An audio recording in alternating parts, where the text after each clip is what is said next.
उलझी हुई पटरियों से उपन्यास। चैप्टर 1, छोटी सी दुनिया। आपने भी ये बात न जाने कितनी बार सुनी होगी कि जीवन एक जटिल यात्रा है, एक ट्रेन के समान जो स्टेशन से निकलती है और एक रहस्यमय गंतव्य की ओर बढ़ती है। अपने घुमावदार मार्ग के साथ ये विभिन्न स्टेशनों पर अनगिनत पड़ाव बनाती है। रास्ते में जगह जगह पर पड़ाव आते हैं और ये यात्रा कुछ पलों के लिए थम जाती है, लेकिन फिर शुरू हो जाती है। आपकी रेलगाड़ी की यात्रा की तरह ही जीवन की यात्रा भी जगह जगह में न जाने कितने ही सहयात्रियों से मिलते हैं, उनके साथ बातें करते हैं, कुछ अपनी सुनाते हैं, कुछ उनकी सुनते हैं। अजनबी दोस्त बन जाते हैं और फिर दोस्तियां पत्रों के माध्यम से या फोन के माध्यम से आगे बढ़ती है। कई सपने बनते हैं, कई बिखर जाते हैं, लोग मिलते हैं और अगले पड़ाव पर अलग भी हो जाते हैं। सहयात्रियों को निरंतर बदलते परिदृश्य के बीच कुछ आत्माएं लंबे समय तक आपके साथ रहती हैं। ये स्थायी संबंध जिन्हें अक्सर भोलेपन के मित्र और परिवार समझा जाता है, अपनी उपस्थिति से हमारा मार्ग रोशन करते हैं। हालांकि ये पोषक बंधन भी शाश्वत नहीं है, क्योंकि अन्य सभी की तरह वे भी अंततः अलग हो जाते हैं। जीवन की यात्रा चाहे कितनी भी लंबी क्यों न हो, हमेशा एक सौहार्दपूर्ण शांतिपूर्ण यात्रा नहीं हो सकती। कभी कभी किसी अजनबी के साथ एक संक्षिप्त मुलाकात भी एक अमिट छाप छोड़ सकती है, जो आपके जीवन की दिशा बदल सकती है और पूरी यात्रा को अविस्मरणीय बना सकती है। जीवन की रेलगाड़ी एक रहस्यमय सवारी है, जहाँ प्रत्येक स्टेशन और प्रत्येक सहयात्री हमारे अस्तित्व की जटिल तस्वीर में योगदान देता है, जिससे हर पल एक रोमांच और हर बिछड़ना एक सबक बन जाता है। आप भी सोच रहे होंगे कि ये मैं क्या जीवन गाथा ले बैठा हूँ। यकीन मानिए, जो कुछ भी अब तक आपने पढ़ा है वो आगे आने वाले शब्दों के साथ सार्थक होता जाएगा, और आप मुख्य कहानी में खोने के बाद भी ऊपर कहे गए शब्दों के बारे में बार बार सोचेंगे और खुद को मुख्य पात्र की जगह रखकर कई बातें सोचने लगे। हमारी इस कहानी का मुख्य पात्र सुशांत ही इस कहानी को अकेले संभाले रखता है, और शुरू से अंत तक हम उस समय की दुनिया को उसकी आंखों से देखते हैं और उसके विचारों से समझते हैं। तो आइए आपको सुशांत की तरफ ले चलते हैं। मद्रास रेलवे स्टेशन पर भीड़ भाड़ वाले प्लेटफॉर्म पर दीवार से लगे एक हरे रंग के बेंच पर बैठे हुए सुशांत ने खुद को एक आध्यात्मिक किताब के पन्नों में डूबा हुआ पाया। ये एक विरोधाभासी दृश्य था, क्योंकि लोग जल्दी जल्दी में इधर उधर जा रहे थे और वो चुपचाप बैठा अपनी किताब के पन्नों में बहुत ही सहज और शांत भाव से खोया हुआ था। उसने अपने आसपास का निरीक्षण किया और ये स्पष्ट हो गया कि वो जनता में से एक था। प्रत्येक व्यक्ति अपनी ही दुनिया में छिपा हुआ। भीड़ का कोलाहल एक जबरदस्त खामोशी के सामने था, जो उस गुमनामी की मार्मिक याद दिलाता है जो शहरी जीवन अक्सर लाता है। उसने एक पल के लिए किताब को बंद करके कुछ ही दूरी पर बैठे एक परिवार को देखा। बच्चे कुछ खा रहे थे और उनके बड़े एक झुंड के रूप में खड़े बातें कर रहे थे। तभी उनमें से एक रेलवे के स्टॉल पर गया और कुछ खाने पीने की चीजें और पानी की बोतलें ले आया, और वो चीजें उसने यात्रा पर जाने के लिए तैयार लोगों को दे दी। एक पल के लिए सुशांत को अपने अकेलेपन का एहसास हुआ, पर उसने एक बार फिर खुद को किताब में खोया हुआ पाया। उसने चारों ओर अपनी नजर घुमाई और स्टेशन के प्लेटफॉर्म पर इधर उधर बने हुए विभिन्न स्टॉलों को देखा। सभी स्टॉलों पर लोगों की बहुत भीड़ थी और सभी जल्दी जल्दी में कुछ न कुछ खरीद रहे थे। प्लेटफॉर्म के एक कोने में पानी की टंकी थी, जिस पर 5 नल लगे हुए थे, जिनमें से लोग जल्दी जल्दी पानी लेकर अपनी अपनी बोतलें भर रहे थे। जो कुछ संपन्न यात्री थे वो नलों का पानी न लेकर प्लेटफॉर्म के स्टॉलों से बिस्लेरी के पानी की बोतलें खरीद रहे थे। एक फलों की सुंदर रेहड़ी प्लेटफॉर्म पर इधर उधर चक्कर लगा रहे थे और चमकते हुए सेब, बड़े बड़े पके हुए केले, अमरूद और अन्य कई प्रकार के फल बहुत ही करीने से सजे हुए थे। और रेडी वाला जगह जगह पर रुककर ग्राहकों को कुछ न कुछ थोड़े से मोल भाव करने के बाद बेच रहा था। किताबों के स्टॉल पर कुछ ही लोग थे और उनको देखकर ही लगता था कि वो कुछ पढ़े लिखे या काफी पढ़े लिखे थे, जिनको यात्रा में समय बिताने का सबसे अच्छा तरीका किताबें और पत्रिकाएं पढ़ना ही लगता था।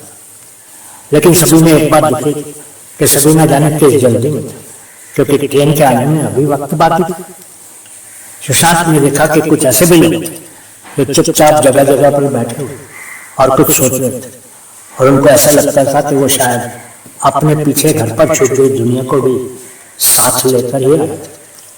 उसने देखा कि पास की बेंच पर एक नवविवाहित जोड़ा बैठा और नया नया पति बना लड़का थोड़ी थोड़ी देर में उठकर अपनी नई नवेली दुल्हन के लिए कुछ न कुछ खाने के लिए ले आ रहा था। उसने दूल्हे को देखकर लगता था कि वो अपना सारा प्यार उस नई नवेली दुल्हन पर खाने की चीजों के द्वारा ही न्यौछावर करने की कोशिश कर रहा था। खाते खाते शायद दोनों कुछ चुलबुली बातें कर रहे थे, क्योंकि वो दुल्हन बीच बीच में शर्मीली मुस्कान कर रही थी और कभी कभी हंस भी रही थी। तभी प्लेटफॉर्म को घोषणा हुई कि साउथ क्वीन एक्सप्रेस ट्रेन अपने निर्धारित समय से करीब 2 घंटे देरी से आ रही थी। सुशांत मुस्कुरा दिया, क्योंकि जब से उसने होश संभाला था उसने शायद ही कभी किसी ट्रेन को ठीक समय पर आते हुए देखा। सुशांत को भी साउथ क्वीन एक्सप्रेस ट्रेन से ही यात्रा करनी थी। अब तो उसके पास काफी समय था और वह निश्चिंत होकर अपने समय को लोगों की गतिविधियों को देखने या फिर बीच बीच में किताब पढ़ने में व्यतीत कर सकता था। आखिर उसने किताब को बगल में रख दिया और उस स्टेशन की छोटी सी दुनिया को देखने और लोगों की गतिविधियों को समझने की कोशिश करने लगा।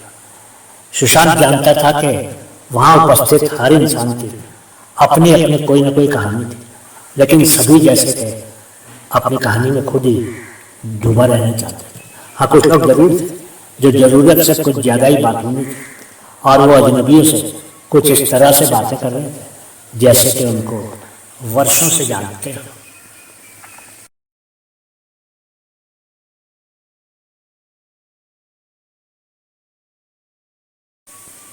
उलझी हुई पटरियां, चैप्टर 2, और दृश्य और अनुभव।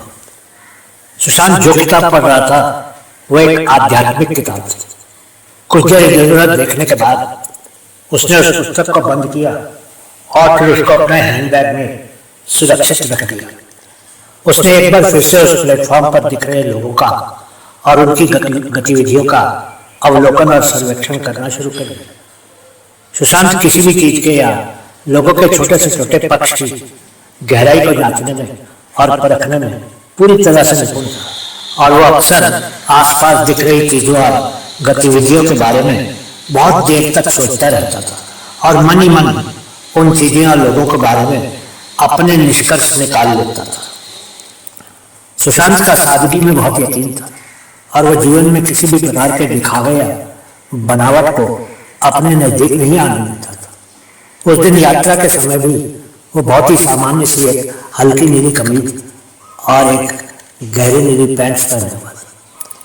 उसके साथ सामान के नाम पर सिर्फ एक हैंडबैग ही था और उसमें कुछ किताबें और उसका कुछ सामान था। हल्के सामान के साथ यात्रा करने में वो खुद को काफी स्वतंत्र महसूस करता था और उस हैंडबैग को कंधे पर लटकाए मजे से किसी भी जगह फुर्ती से आ जा सकता था और भारी सामान की जिम्मेदारी से मुक्त रहता था। जब वो लोगों को भारी भारी बक्सों और सूटकेसों के साथ यात्रा करते हुए देखता था तो उसको हैरानी होती थी कि लोग उन भारी भारी बक्सों में अपने सामान की दुनिया साथ लेकर क्यों चलते। वो मन ही मन सोचता था कि जिस दिन दुनिया से जाना होगा उस दिन तो एक सुई भी साथ नहीं ले जा सकेगा कोई इंसान। सामान के प्रति उसका दृष्टिकोण दुनिया के ज्यादातर लोगों के विचारों के विपरीत था। उस दिन भी जब वो लोगों को अपना भारी भारी सामान कठिनाई से या कुलियों की मदद से इधर उधर रखवाते देखा तो उसको मन ही मन खुशी, क्योंकि उसके पास तो उसका बस एक हैंडबैग था और वो कंधे पर लटकने के बाद सुशांत को पूरी तरह से इधर उधर टहलने या बैठने की स्वतंत्रता दी। वो खुश था क्योंकि वो उस बेंच पर अकेला मस्त बैठा था और दुनिया के उस छोटे से मेले को देखने और समझने की कोशिश कर रहा था। वो रेलवे का प्लेटफॉर्म उसके लिए किसी चित्र का एक बड़ा सा कैनवास बन गया था, जिसमें वो अलग अलग लोगों की गतिविधियों के दृश्य ठीक उसी तरह देख रहा था जैसे कि लोग किसी बड़े पर्दे पर किसी चलचित्र को देखते हैं। जब सुशांत ने एक बुजुर्ग को एक भारी बक्से को धकेलकर प्लेटफॉर्म पर ले जाते हुए देखा तो उसको महसूस हुआ कि वो बक्सा काफी भारी था और फिर उन बुजुर्ग के कंधे पर भी एक भारी बैग लटका हुआ था। सुशांत खुद को रोक नहीं सका। उसने बिना कुछ कहे वो भारी बक्सा उन बुजुर्ग के हाथ से लेकर एक खाली बेंच के पास रख दिया और उनको उस बेंच पर आराम से बैठा दिया और उनकी तरफ देखकर मुस्कुरा दिया। उन बुजुर्ग की आंखों में जब सुशांत को धन्यवाद और उनके चेहरे पर मुस्कान देखी तो सुशांत का मन संतोष से भर गया। वो महसूस करने लगा कि इस तरह से की गई छोटी छोटी सी मदद भी कितना सुख दे सकती थी। वो पहले भी मद्रास सेंट्रल रेलवे स्टेशन पर बहुत बार आया था, लेकिन हर बार वो एक नए उत्साह के साथ लोगों को और उनकी गतिविधियों को देखा करता था। स्टेशन पर अलग अलग प्रांतों के लोग जब अलग अलग भाषाएं बोल रहे होते थे तो सुशांत को लगता था कि पूरे देश की संस्कृति का एक छोटा सा स्वरूप उस जगह पर ही आ गया था और वो लोग देश की विभिन्न संस्कृतियों का प्रतिनिधित्व कर रहे थे। उस दिन भी हिंदी, तमिल, तेलुगु, कन्नड़, उड़िया, बंगाली, संथाली, मलयालम और अंग्रेजी भाषाओं और बोलियों का एक जीवंत समुद्र हवा में इधर उधर फैल रहा था और आवाजें उसके कानों तक पहुंच रही थी। वो बहुत ही आनंदित महसूस कर रहा था, भले उसको ज्यादातर बोले गए शब्दों के अर्थों का कोई ज्ञान नहीं था। जैसे ही वो अपने आसपास की भाषाई पच्चीकारी में एक बार फिर से डूबने लगा, सुशांत के दिमाग में एक विचार ने जड़ें जमा दी। ये एहसास था कि मद्रास सेंटर भारत की विशाल रंग बिरंगी धरती की तरह देश की समृद्ध और विविध संस्कृति का एक सूक्ष्म जगत था। ये एक ऐसी जगह थी जहाँ सीमाएं धुंधली हो गई थी और देश के सभी कोनों के लोग एकत्र हुए थे।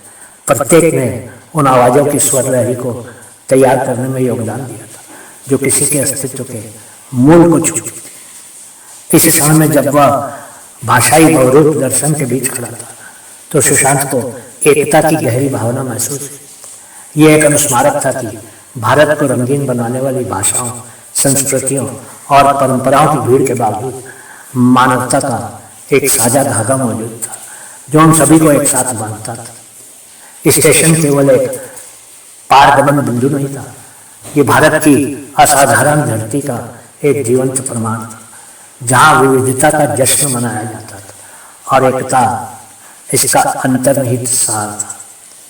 तभी अचानक भाषाओं के संगम के बीच एक आवाज थी जो उभर कर सामने आई, एक आवाज जो दुख और सहानुभूति से भरी हुई। जैसे ही वो आवाज सुशांत के कानों तक पहुंची, उसने मुड़कर उस आवाज के मालिक की तरफ देखा। सर, मैं कल ही स्टेशन पर पहुंचा हूँ। किसी ने मेरा सारा सामान चुरा लिया, मेरे पास कुछ भी नहीं बचा, मैं बहुत ही परेशानी में हूँ सर, आवाज ने स्पष्ट रूप से कहा। सुशांत ने मदद की गुहार लगाते हुए उस व्यक्ति का सामना किया और एक बार उस व्यक्ति को ऊपर से नीचे तक गौर से देखा। अजनबी ने आगे कहा, मुझे नहीं पता कि मुझे क्या करना चाहिए।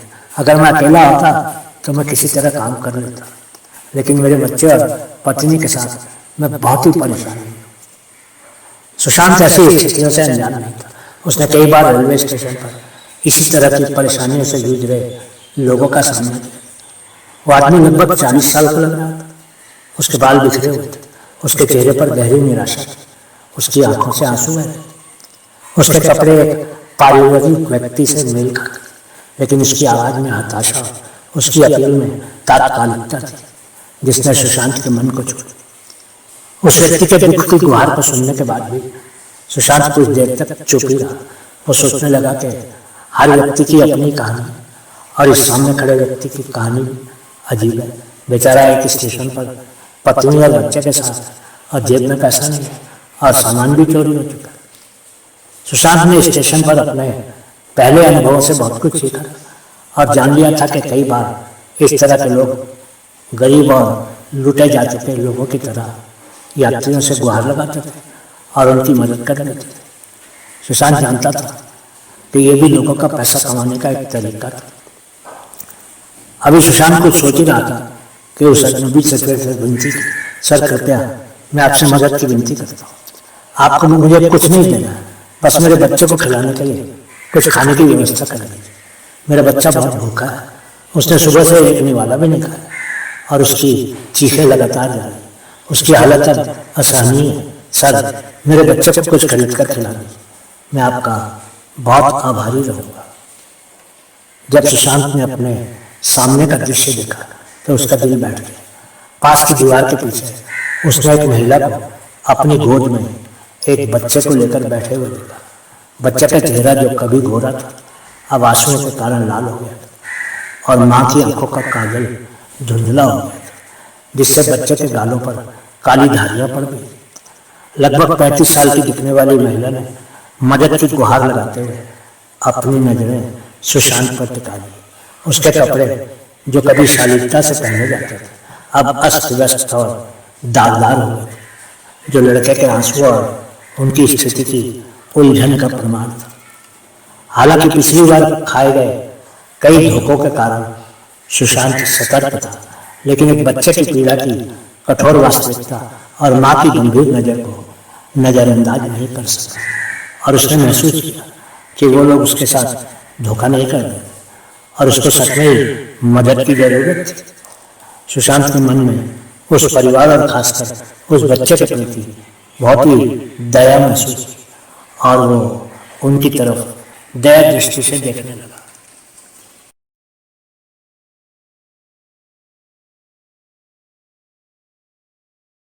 बीती हुई पटरियों से चैप्टर 3 स्टेशन पर कैसे। सार्वजनिक स्थानों पर ऐसे दृश्य सुशांत के लिए कोई नए नहीं थे। उसने पहले भी उन्हें अनगिनत बार देखा।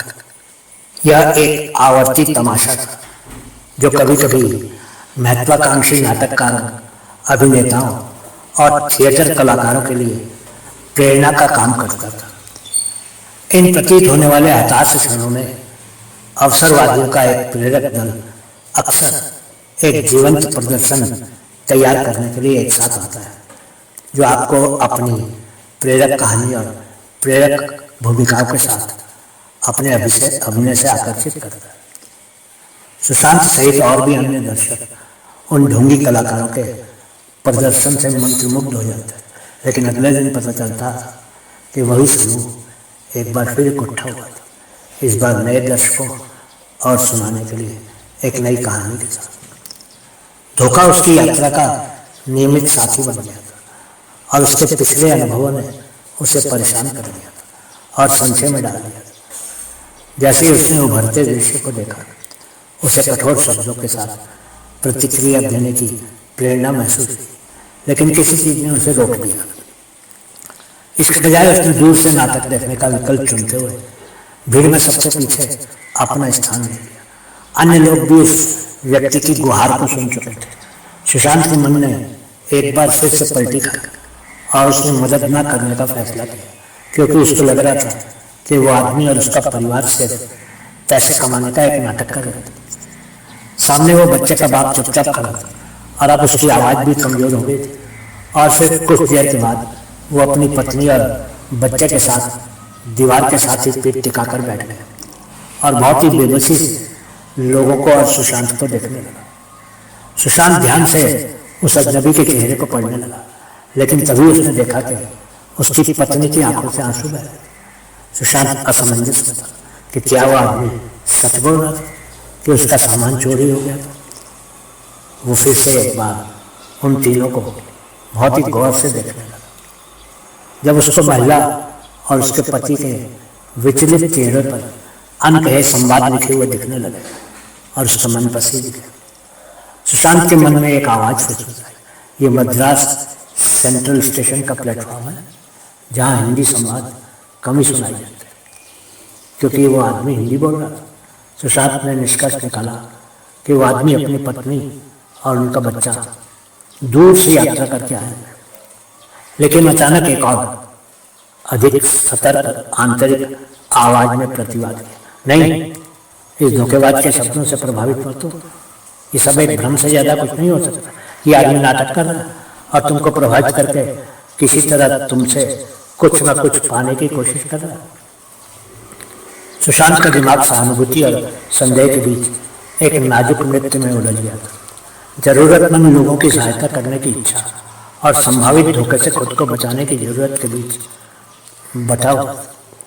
अगले चुनाव में वह जो चुनाव करेगा वह रेलवे स्टेशन की जटिल दुनिया में उसके दिल और दिमाग, करुणा और विवेक के बीच परस्पर क्रिया का प्रमाण होगा। उसके चिंतन के बीच में ही सुशांत के मोबाइल फोन की घंटी बजी, जिससे उसका विचार भंग हो गया।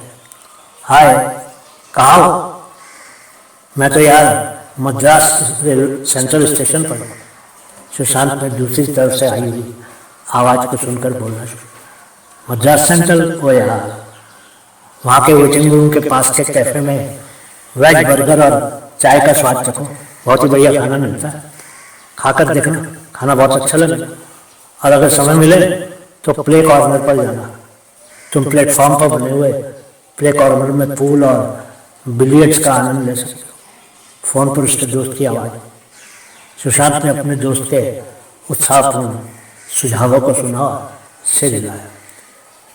ये सभी चीजें केवल जीभ के लिए अच्छी हैं, ये पाचन अग्नि को संतुष्ट नहीं करते, लेकिन स्वाद के लिए आदमी क्या नहीं करते। मुझे बस रेलवे स्टेशन के दूसरे कोने में स्थित कैफे में जाना है, सुशांत ने सोचा। उसका दिमाग जीविका की व्यवहारिकता और पाक प्रसन्नता के आकर्षण के बीच झूल रहा था। रेलवे प्लेटफॉर्म में चल रहे ड्रामे के बीच उसके दोस्त के फोन ने संभावनाओं का नया रास्ता खोल दिया। वो अपने दोस्त की बातों पर अमल करने के बारे में सोचने लगा। एक बार उसने उस अजनबी गुहार लगाने वाले व्यक्ति की तरफ देखा और फिर दोस्त के द्वारा बताए गए कैफे की तरफ जाने का विचार किया।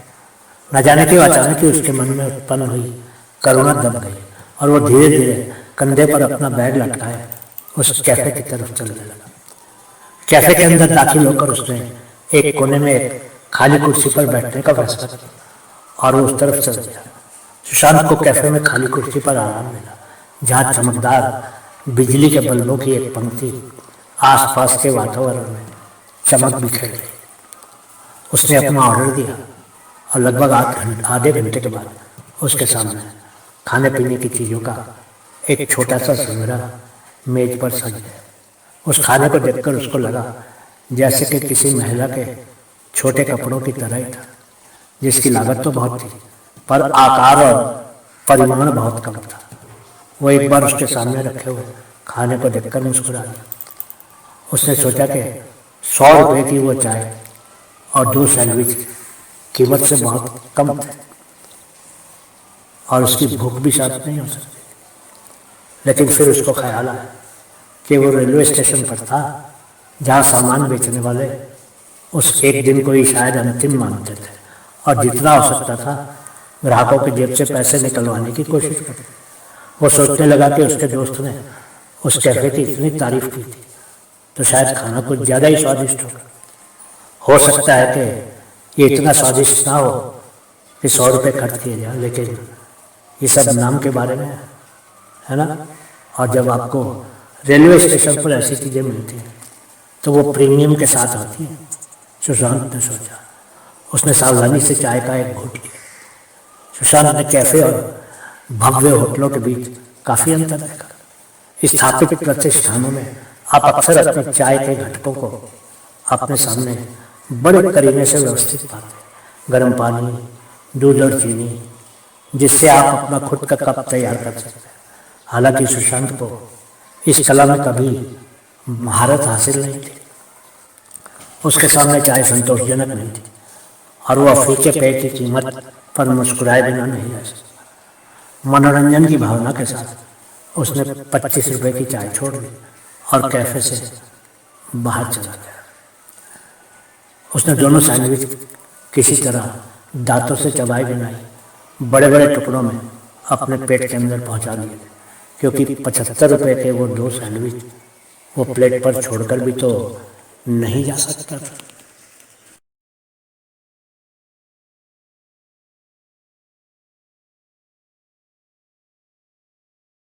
उलझी हुई पटरियों से, चैप्टर 4, स्वार्थ और करुणा।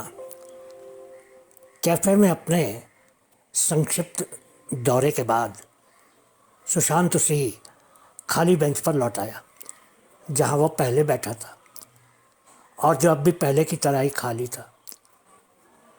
वो मुश्किल से शांत हुआ ही था कि दूध बेचने वाले स्टॉल के एक काउंटर पर एक हलचल ने उसका ध्यान खींचा। शोर के कारण मजबूर होकर उस ओर मुड़ना पड़ा, जो उसकी नज़र एक बार फिर उस व्यक्ति पर पड़ी जिसने आधे घंटे पहले उससे मदद मांगी थी। उस आदमी की पत्नी और बच्चा अब भी दीवार के पास ही बैठे थे। सुशांत ने उस गरीब और लाचार आदमी की आवाज़ सुनी, भाई साहब, मेरा बच्चा बहुत भूखा है, थोड़ा सा दूध दे दीजिए, मेरे पैसे और सामान चोरी हो गए। दूध वाले की आवाज़ तेज थी, तुम्हारे जैसे लोगों के लिए दूध नहीं है। शब्द कठोर और निर्दयी थे, और वो सीधे उस लाचार बाप के शायद सीने में ही लगे थे। छोटा लड़का जो पहले ही इतना कुछ सह चुका था, एक बार फिर रोने लगा। उसकी माँ उससे चिपकी हुई थी, उसे अपने पास रखते हुए उसकी बाहें उसे क्रूर दुनिया से आश्रय दे रही थी। वो भी टूटने की कगार पर थी, हालांकि उसके दुख की आवाज़ ने उसे छोड़ दिया था। इसके बजाय उसकी आंखों में चुपचाप गंगा के पवित्र जल की तरह आंसू बह निकले। वो अपने बेटे को सीने से लगाए रो रही थी और आशा भरी आंसू से अपने मजबूर पति की तरफ देख रही थी। जब सुशांत ने इस परिवार के चल रहे संघर्ष को देखा तो वह दुख की वेदना महसूस किए बिना नहीं रह सका। रेलवे स्टेशन निरंतर प्रवाह का एक स्थान था जहां लोगों के जीवन की कथाएं अप्रत्याशित तरीके से सामने आती थी, और प्रत्येक यात्री अपनी अनूठी यात्रा पर था जो परीक्षणों और कष्टों से भरी हुई थी। दूध काउंटर पर शोर ने अधिक दर्शकों को आकर्षित किया था, और हंगामे के कारण भीड़ जमा हो गई थी। दूध काउंटर पर दुकानदार ने तमिल में बात करते हुए लोगों को समझाया कि संबंधित परिवार पहले दिन में अपने बच्चे को बहाना बनाकर दूध का दावा कर चुका है और अब वापस आ गया और ख़ुद को एक बार फिर से सबसे अलग खड़ा कर रहा है। दुकानदार ने भीड़ की तरफ देखकर ऊंचे स्वर में कहा, मैंने कल भी इस आदमी को और इसकी पत्नी को इनके बच्चे के लिए दूध दिया था, और आज सुबह सुबह ही ये फिर से मुफ्त का दूध लेने आ गया। हमने ये दुकान पैसे कमाने के लिए खोली है, कोई धार्मिक संस्थान नहीं खोला है जहाँ हाथ फैलाकर प्रसाद मिल जाएगा। न जाने किस किस तरह का ढोंग करते हैं लोग अपनी गरीबी का, और रोज़ भीख मांगने के नए नए तरीके खोज लेते हैं। सुशांत ने देखा कि पहले वाला वही लाचार आदमी जिसने मदद मांगी थी उसके सामने हाथ जोड़कर खड़ा था। जैसे जैसे चर्चा बढ़ती गई, बढ़ती भीड़ में से कुछ लोगों ने अपनी राय व्यक्त करना शुरू कर दी। शायद इस व्यक्ति को उसके कार्यों या अनुचितता की धारणा के लिए डांटा। स्थिति बिगड़ती जा रही थी और ये लगातार तनावपूर्ण होती जा रही थी। सुशांत एक पर्यवेक्षक बना रहा जो स्टेशन की अप्रत्याशित कहानियों के उतार चढ़ाव में फंस गया था। वो लोगों की टिप्पणियां सुनता रहा, लेकिन उसने खुद कुछ भी नहीं कहा और चुपचाप खड़ा उस बच्चे के दूध मांग रहे बाप को और ताने कस रही भीड़ को देखता रहा। मैं इस स्थिति पर इतना केंद्रित क्यों? सुशांत ने मन ही मन सोचा। उसकी ट्रेन के आने में अभी भी 1 घंटा बाकी था और उसने समय बिताने के लिए पूल कॉर्नर में जाकर बिलियर्ड्स खेलने का विचार किया। पूल कोई ऐसा खेल नहीं था जिसे वह नियमित रूप से खेलता था, लेकिन यह खुद को व्यस्त रखने के लिए एक हानि रहित प्रयोग जैसा लगता था। वो अपेक्षा से जल्दी लौट आया, जबकि उसकी ट्रेन आने में आधा घंटा बाकी था। खाली बेंच उसका इंतजार कर रही थी और वह वापस उस पर बैठ गया। आसपास के त्वरित निरीक्षण से पता चला कि पहले के हंगामे में शामिल लोग आगे बढ़ गए थे। वह एक बार फिर से उस आदमी के बारे में सोचने लगा जो अपने बच्चे के लिए कुछ खाना और दूध मांग रहा था। हालांकि सुशांत ने करीब आधा घंटा पहले ही 2 सैंडविच खाए थे, पर उसकी भूख नहीं मिटी थी और वह एक बार फिर से कुछ विचलित सा होने लगा। सुशांत ने भोजन करने के बारे में सोचा, ये जानते हुए कि सैंडविच और चाय के अल्प आहार पर यात्रा को पूरा नहीं किया जा सकता था। हालांकि भोजन के बारे में सोचते ही वो छोटे बच्चे की छवि दिमाग में आ गई जिसका उसने पहले सामना किया, और उन आंसुओं की याद ने अपराध और सहानुभूति की पीड़ा पैदा कर दी। उसके कदम भोजन अनुभाग की ओर बढ़ गए, क्योंकि वो उस माँ और बच्चे की भयावह स्मृति के विरुद्ध अपनी भूख को संतुष्ट करने की नैतिक दुविधा से जूझ रहा था, जिन्होंने गहन कठिनाई का अनुभव किया था। वो सोचने लगा कि उसने अभी अभी तो 100 रुपये एक चाय और 2 सैंडविच पर खर्च कर दिए थे, लेकिन उसने एक बार भी उस गरीब और लाचार परिवार के बारे में नहीं सोचा था जिनको अपने बच्चे के लिए कुछ खाना चाहिए था। यही सब सोचता वो चलते चलते एक खाने के स्टॉल के सामने पहुंच गया और काउंटर पर हाथ रखकर खड़ा हो गया।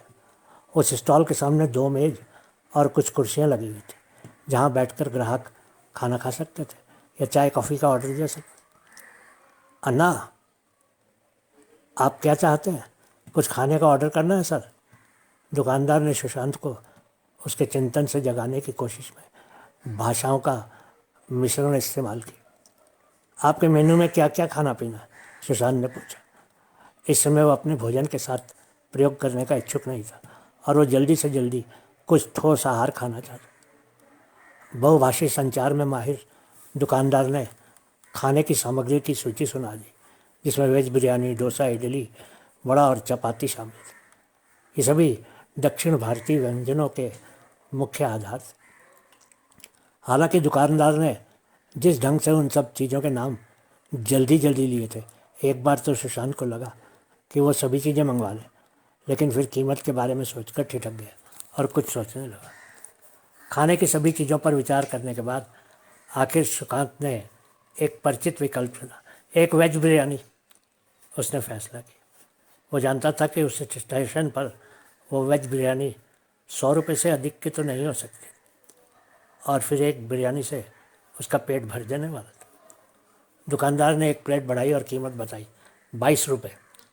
सुशांत हैरान तो हुआ, वो बिरयानी सिर्फ 22 रुपये की थी, क्योंकि उसका कैफ़े का अनुभव बहुत खर्चीला रहा था। उसने अपनी जेब से सही रकम निकाली और उसे दे दी। जब वह भोजन की प्रतीक्षा कर रहा था, उसने मानवीय भावनाओं की जटिलता और उन संघर्षों पर विचार किया जो तब उत्पन्न होते हैं जब व्यक्तिगत आराम दूसरों के लिए करुणा से टकराता है। वो आने वाली बिरयानी के बारे में तो सोच ही रहा था, पर साथ साथ वो उस बाप के बारे में भी सोच रहा था जो उसके पास बच्चे के लिए कुछ खाना मांगने आया था। तभी फिर घोषणा हुई कि उसकी ट्रेन अब शाम के 6 बजे से पहले नहीं आने वाली थी। उसने तुरंत बिरयानी के डिब्बे को बंद कर दिया और वापस अपने उसी बेंच पर आ गया और किताब पढ़ने लगा। उसने किसी तरह समय बिता ही लिया और धीरे धीरे शाम हो गई। ट्रेन का अभी भी कोई ठिकाना नहीं था और वो उम्मीद कर रहा था कि अब तो ट्रेन आ ही जाएगी और उससे अधिक देरी नहीं होगी।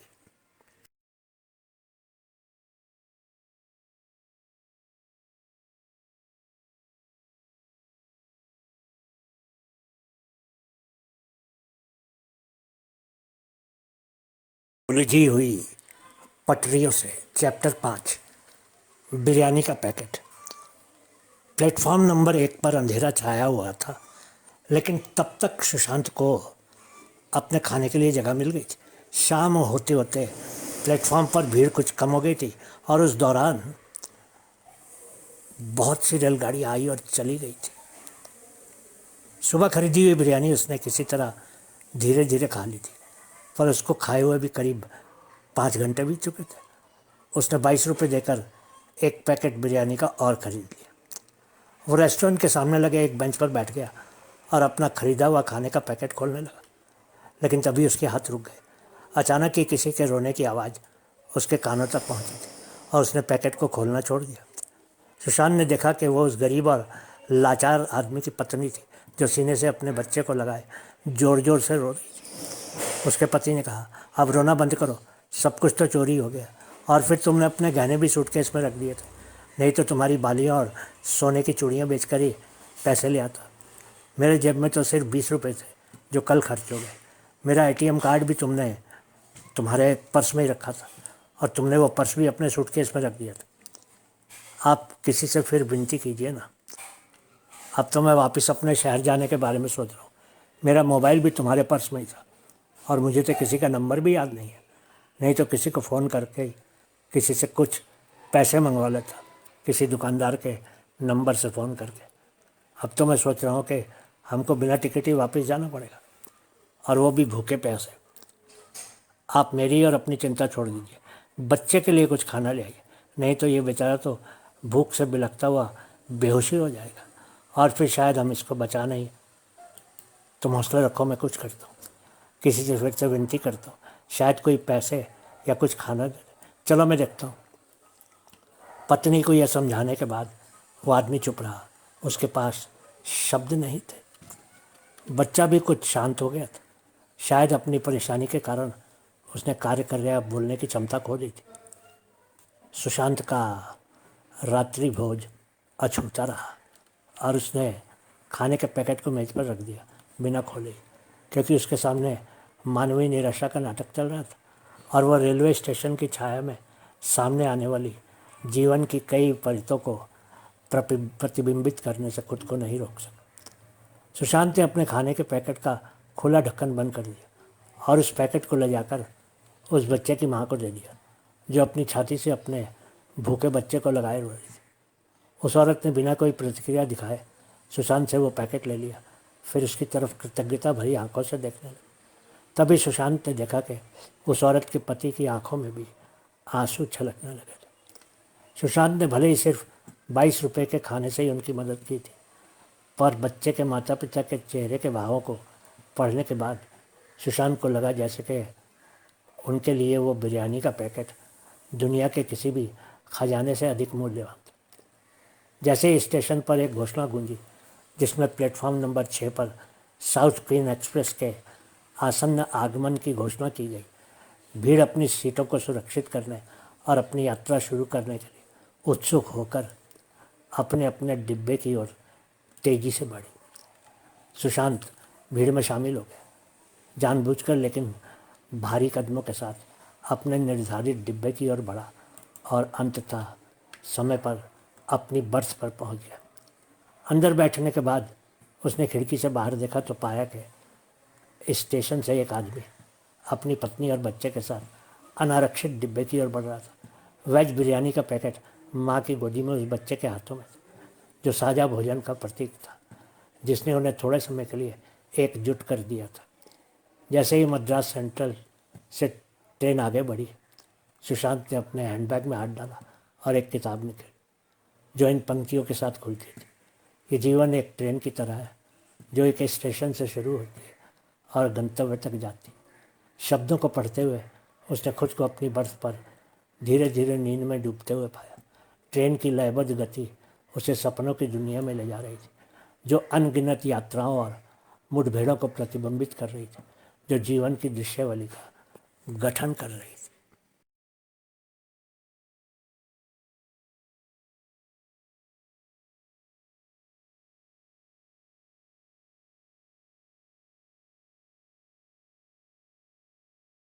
उलझी हुई पटरियों से चैप्टर 6, गंतव्य की ओर। ट्रेन की लयबद्ध गति सुशांत को स्वप्न जैसी स्थिति में ले जाती रही।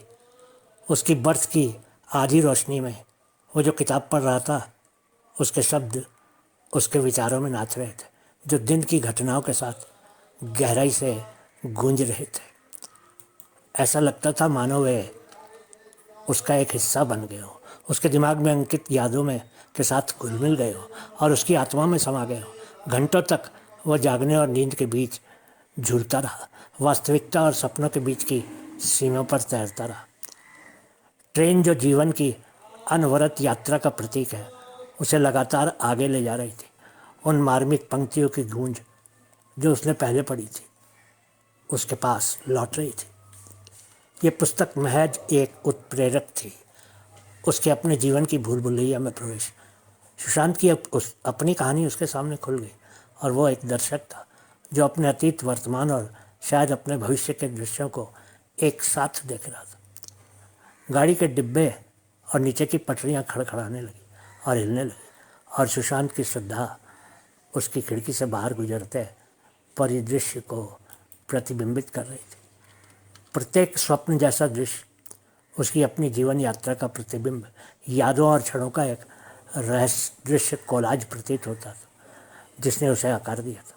उसने रेलवे स्टेशन की हलचल, बड़ी भीड़, जिन लोगों से वह मिला था, उनके चेहरे और अनगिनत कहानियाँ देखी थी जो उसकी आंखों के सामने घूम रही थी। ऐसा लग रहा था वो मद्रास सेंट्रल की फिर से यात्रा कर रहा हो, प्रत्येक मुठभेड़ को ऐसे जी रहा हो मानो वो कोई ज्वलंत सपना हो। वो आदमी जो मदद के लिए उसके पास आया था, महिला की आंखों में आंसू, वेज बिरयानी का पैकेट पकड़े हुए बच्चा, ये सब वहाँ था जो उसकी स्मृति के कैनवास पर अंकित था। ये अनुभव उसका एक हिस्सा बन गया। एक ऐसी दुनिया में करुणा और सहानुभूति की शक्ति का एक मार्मिक अनुस्मारक जो अक्सर उन्हें भूल गया लगता था। जैसे जैसे ट्रेन का सफ़र आगे बढ़ता गया, हकीकत और सपनों के बीच की सीमाएं धुंधली होती। सुशांत के विचार समय और स्थान की सीमाओं से परे चले गए और उसने खुद को आत्म खोज की यात्रा पर पाया। स्टेशन पर हुई मुलाकातें किसी किताब के अध्यायों की तरह थी, जिनमें से प्रत्येक उसके जीवन की कहानी में गहराई जोड़ रही थी। वह केवल ट्रेन का एक यात्री नहीं था, बल्कि अर्थ और उद्देश्य का एक साधक था जो अस्तित्व की पटरियों पर यात्रा कर रहा था। ट्रेन अपने अंतिम गंतव्य की ओर लगातार बढ़ती हुई और सुशांत के विचार अंतर्मुखी हो गए। उसने जीवन की यात्रा की प्रकृति, जिन स्टेशनों से होकर गुजरी और रास्ते में बने संबंधों पर विचार किया। किताब के ये शब्द उसके दिमाग में घूम रहे थे। ये ज़िंदगी एक ट्रेन की तरह है जो एक स्टेशन से शुरू होकर मंजिल तक जाती है। न जाने कितने स्टेशनों से होकर गुजरती है। रास्ते में अनगिनत यात्री आपके साथ जुड़ेंगे और अनगिनत सहयात्री आपसे अलग हो जाएंगे। सुशांत को एहसास हुआ कि यात्रा का सार न केवल गंतव्य तक पहुंचने में है, बल्कि रास्ते में साझा किए गए अनुभव और संबंधों में भी। मानवीय मुठभेड़ों, दयालुता के कार्यों और सहानुभूति के क्षणों ने उसके मार्ग को रोशन किया और उसके अस्तित्व को गहराई दी। जैसे ट्रेन अपने अंतिम पड़ाव के करीब पहुंची, सुशांत की आंखें खुली और उसने खुद को शांत रात की ओर देखते हुए पाया। स्टेशन की रोशनियां इशारा कर रही थी, जिससे प्लेटफॉर्म पर एक गर्म और आकर्षक चमक फैल रही थी। ये यात्रा जीवन की तरह क्षणभंगुर क्षणों, कहानियों और मुठभेड़ों से भरी हुई थी। तृप्ति की गहरी भावना के साथ सुशांत ने समझा कि ये साझा अनुभव और वेज बिरयानी की एक प्लेट पेश करने का सरल कार्य था जिसने उसके रास्ते को रोशन कर दिया था। मद्रास सेंट्रल में उसने जो किताब पढ़ी थी, उसके शब्द उसके भीतर गहराई तक गूंजते रहे। जीवन केवल एक स्टेशन से दूसरे स्टेशन तक की यात्रा नहीं थी, ये क्षणों, कनेक्शनों और दूसरों पर पड़ने वाले गहरे प्रभाव का एक संग्रह था। जैसे ट्रेन अंतिम स्टेशन पर पहुंची, सुशांत को गहरी संतुष्टि का एहसास हुआ। प्लेटफॉर्म यात्रियों से खचाखच भरा हुआ था। हर कोई अपनी अपनी कहानी और नियति लेकर जा रहा था। वो भीड़ में घुल मिल गया, अपनी यात्रा के अगले अध्याय को अपनाने के लिए तैयार था, ये जानते हुए कि जीवन की कशीदाकारी पूरी नहीं हुई थी। उसके हृदय में ये स्थायी पाठ था कि करुणा में सामान्य को असाधारण में बदलने की शक्ति होती है। स्टेशन से दूर चलते हुए सुशांत को यकीन था कि वह जीवन की निरंतर चलती ट्रेन में एक यात्री बना रहेगा। वह समझ गया था कि अनगिनत स्टेशन और मुठभेड़ें उसके रास्ते को आकार देते रहे, उसे याद दिलाते हुए कि अस्तित्व की विशाल दृश्य वाली ये कनेक्शन और दयालुता के कार्य थे जो वास्तव में यात्रा को परिभाषित करते थे। जैसे सुशांत आगे बढ़ा, ट्रेन की सीटी दूर तक गूंज उठी। उसके कदम दृढ़ और उद्देश्यपूर्ण थे। उस रात में अनगिनत कहानियों का वादा था। हर एक को खोजे जाने, साझा किए जाने, संजोए जाने की प्रतीक्षा की जा रही थी। इस अंतहीन यात्रा में वो जानता था कि सच्ची मंजिल कोई जगह नहीं बल्कि अस्तित्व की स्थिति है। एक ऐसी जगह जहाँ करुणा, सहानुभूति और दयालुता उन सभी के लिए मार्ग प्रशस्त कर सकती है जो उसके साथ यात्रा कर रहे थे। सुशांत उन कहानियों को अपनाने के लिए तैयार था जो अभी लिखी जानी थी, जिन का अनुभव किया जाना बाकी था, और कनेक्शन के क्षण जो जीवन के विशाल और अद्भुत परिदृश्य के माध्यम से उसकी लगातार विकसित होने वाली यात्रा को परिभाषित करते रहेंगे।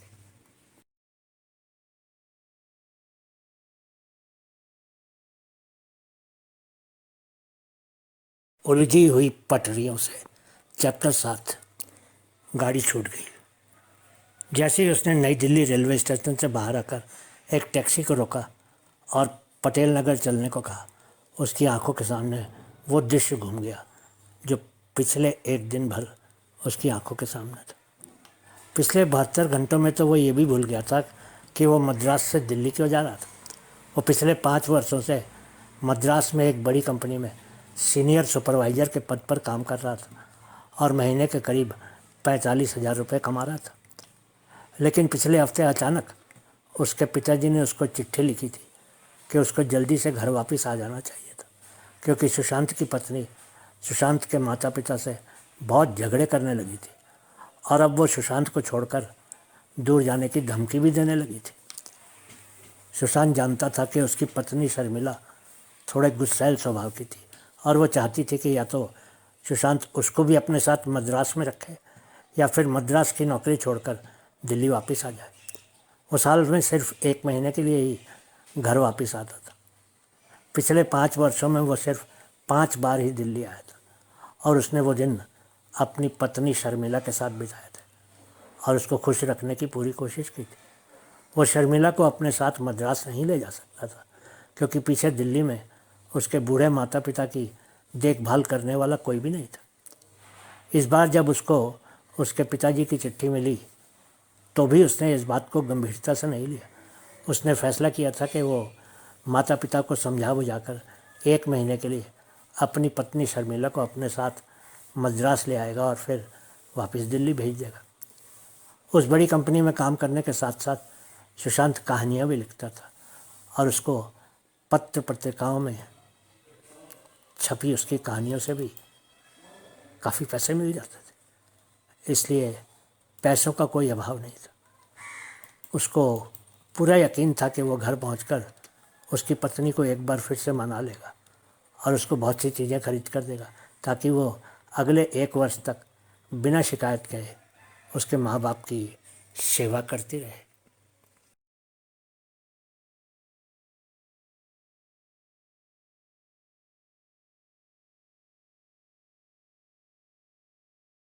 उलझी हुई पटरियों से चैप्टर 8। 20 मिनट के बाद, करीब 20 मिनट के बाद टैक्सी उसके घर के बाहर रुकी। टैक्सी की आवाज़ सुनकर ही उसके पिताजी बाहर आ गए। उसके माता पिता उसके गले लगकर रोने लगे, लेकिन बोले कुछ नहीं। सुशांत उनको बोला, पिताजी, माँ, अब मैं आ गया हूँ ना, आप परेशान मत होइए। अब आपको शर्मिला से कोई शिकायत नहीं होगी। मैं आपके लिए घर में एक नौकरानी रख दूँगा और इसको यहाँ से अपने साथ ले जाऊँगा। वो माता पिता को समझाते हुए अपने साथ घर के अंदर ले गए। तभी उसने शर्मिला को आवाज़ लगाई, शर्मिला, शर्मिला, बाहर आओ, देखो मैं आ गया हूँ। उसके माता पिता आंसू बहाने लगे। सुशांत उनकी तरफ हैरानी से देखते ही रह गए। उसके पिताजी ने सिर्फ इतना ही कहा, बेटा, अब तो गाड़ी निकल गई है, तुम्हारी पत्नी हमेशा के लिए जा चुकी है और अब वो कभी वापस नहीं आएगी। वो अपना सामान भी ले गई है। सुशांत हैरान सा देखता रह गया, लेकिन उसकी आंखें भी नम हो गई थी। वो सोचने लगा कि किस तरह लोगों की जीवन की यात्राओं को देखते समझते हुए, कहानियों की सृजना करते हुए उसने 5 वर्ष बिता दिए थे, लेकिन उसको कभी भी ये आभास नहीं हुआ था कि उसके संभलने से पहले ही उसके जीवन की गाड़ी छूट जाएगी और वो एक बार फिर से इस जीवन रूपी प्लेटफॉर्म पर अकेला रह जाएगा। अगले ही दिन उसने अपने उस दिल्ली वाले घर को किराए पर चढ़ा दिया और 2 दिन के बाद अपने माता पिता को साथ लेकर वापस मद्रास चला गया।